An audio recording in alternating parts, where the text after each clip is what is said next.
friends, welcome to the new lecture on one-liners of carcinoid tumor.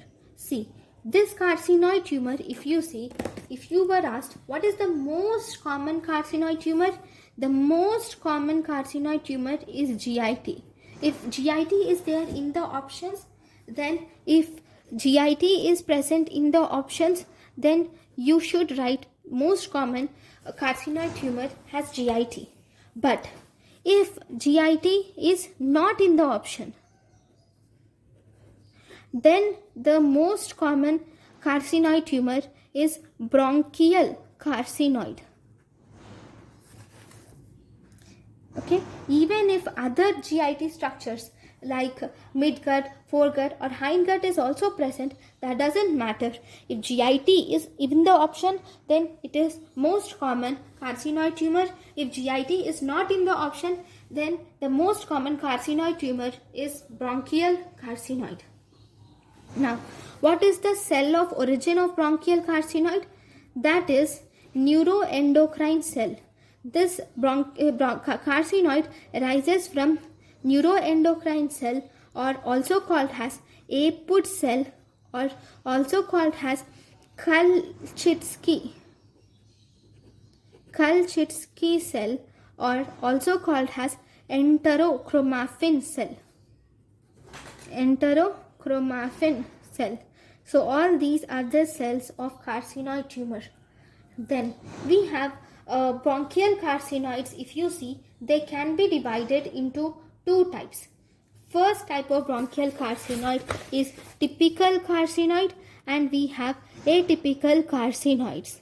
So bronchial carcinoids are divided into typical carcinoids and also atypical carcinoid. See, in typical carcinoid, if you see, the mitosis under high power field will be less than 2 per high power field, 2 per 10 high power field. Then atypical carcinoids are actually 2 to 10 per 10 high power field mitosis are seen. Based on the mitosis, you can divide the typical carcinoid and atypical carcinoid. But both these, if you see, gross examination is similar. They look like coat button appearance.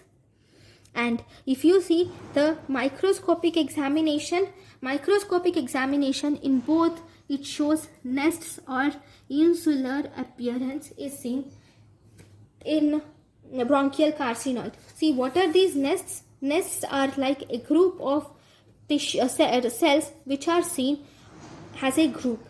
Okay, and these also have salt pepper chromatin. These are nests, and you see salt pepper chromatin is also seen in the neuroendocrine tumor, and it most commonly secretes serotonin.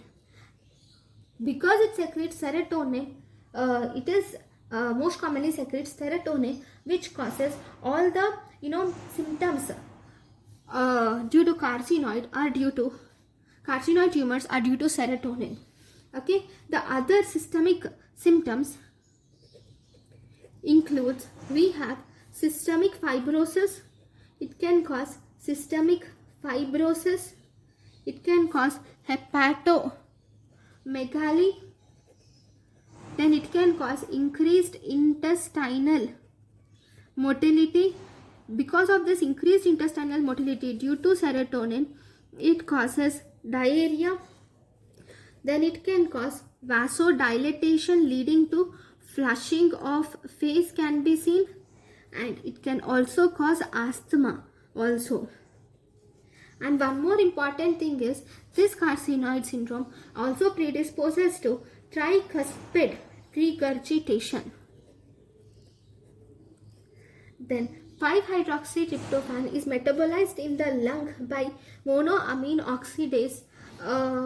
So because it is metabolized in the lung by monoamine oxidase, this can cause right-sided symptoms. For understanding properly, please visit bronchial carcinoid lecture. These are just one-liners, that is just for the lecture. Thank you guys for watching my lecture. Thank you.